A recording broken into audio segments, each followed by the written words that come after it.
প্রশ্নটা রইল আমার কাছে, আমি আসব। আমি একটু প্রকৌশলী ইনামুল হক, আপনার কাছে আমি একটু জানতে চাচ্ছিলাম যে প্রধান উপদেষ্টা ডক্টর ইউনূসের সঙ্গে বৈঠকে ভারতীয় হাই কমিশনার প্রণয় ভার্মা জানিয়েছেন পানির উচ্চতার কারণে বাঁধ থেকে অটোমেটিক পানি রিলিজ হয়েছে। তথ্য উপদেষ্টা নাহিদ ইসলাম বলেছেন কোনো আগাম সতর্কতা ও প্রস্তুতি নেওয়ার সুযোগ না দিয়ে বাঁধ খুলে দেওয়া হয়েছে। এর মাধ্যমে ভারত অমানবিকতার পরিচয় দিয়েছে এবং বাংলাদেশের সঙ্গে অসহযোগিতা করছে। পুরো বিষয়টি নিয়ে আপনার একটু বিশ্লেষণ জানতে চাই। দেখুন, এই যে সকল ড্যামগুলো থাকে, সে ড্যামগুলোতে একটা জলাধার, ড্যাম সাধারণত একটা জলাধার সৃষ্টির জন্য ড্যাম করা হয় নদীর মাঝখানে বাঁধ দিয়ে। কংক্রিটের বাঁধ, মাটির বাঁধও হতে পারে, ব্রিক ড্যাম হতে পারে। তো ডম্বরু যে ড্যামটা, যেটা যেটা একটা আলোচনার ব্যাপার এসে গেছে, ডম্বরু ড্যামটা এটা গোমতী নদীর উজানে, মানে যেখান থেকে উৎস তার একটু পরেই ধলাই জেলাতে তৈরি হয়েছে। একটা পাহাড়, একটা পর্বত পাহাড় শ্রেণী আছে, সেটাকে ভেদ করে নদীটা প্রবাহিত হয়েছে। ওই ভেদের জায়গায় একটা ধরনের ড্যাম করা হয়েছে।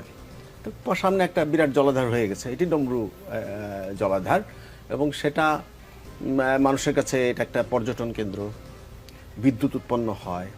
এবং আমরা আগে বলে আসছি যে এই সকল ড্যামগুলো বন্যা নিয়ন্ত্রণের জন্য সুবিধাজনক। কীরকম?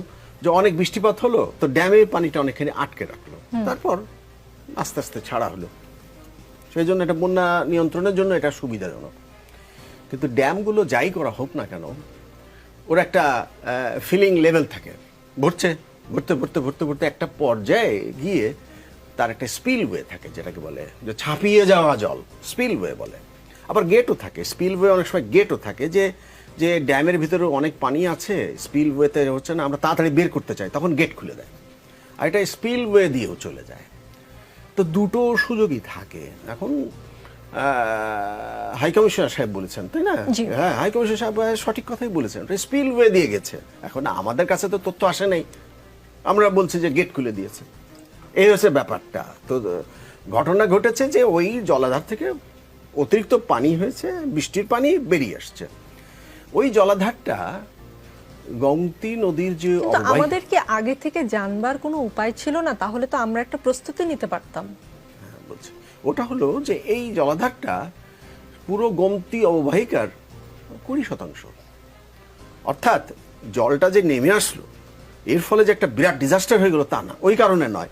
ডিজাস্টার যেটা যেটা বিপর্যয় যেটা ত্রিপুরা অঞ্চলে হয়েছে, সেটা বৃষ্টিপাতের জন্য, অতিমাত্রায় বৃষ্টিপাতের জন্য। যেমন প্রথমে কথা বলা হচ্ছিল যে ফেনী ডুবে গেছে ওই ড্যাম খুলে দেওয়ার জন্য। ওই ড্যামের পানি ফেনীতে আসে না, ওই ড্যামের পানি কুমিল্লাতে যায়। ওটা হলো উদয়পুর হয়ে, কুমিল্লা হয়ে, দেবিদ্বার হয়ে, ওটা দাউদকান্দিতে পড়ে, মেঘনা নদীতে পড়ে। আর ফেনীতে যেটা, সেটা হলো মুহুরী নদী। মুহুরী নদীর পানি ওখানে এসে এটা সোনাগাজীতে পড়ে। তো এটা দুটো পথ। তো এটা আমাদের একটা এক ধরনের ভুল ধরনের ধারণা হয়েছে। তবে যেটা প্রশ্ন আসছে, আমরা কি জানি না? হ্যাঁ, আমাদের সেই ধরনের নিজস্ব মনিটরিং ব্যবস্থা থাকা দরকার, তাহলে জানবো। আজকাল তো মোবাইলের মাধ্যমে জানা যায়, এটা তো চট করে জানা যায়। একেবারে অন দি স্পটে কি হচ্ছে সেটা করা হয়। রাশিয়া ইউক্রেন যুদ্ধে তো দেখে দেখে মারছে। এখন তো সেই পর্যায়ে চলে গেছে। আমাদের তো বঙ্গবন্ধু স্যাটেলাইট আছে, তাই না? কত কিছু আছে। আমাদের তো সেটা যে পারা যাবে না, এটা ইম্পসিবল। আমি এটা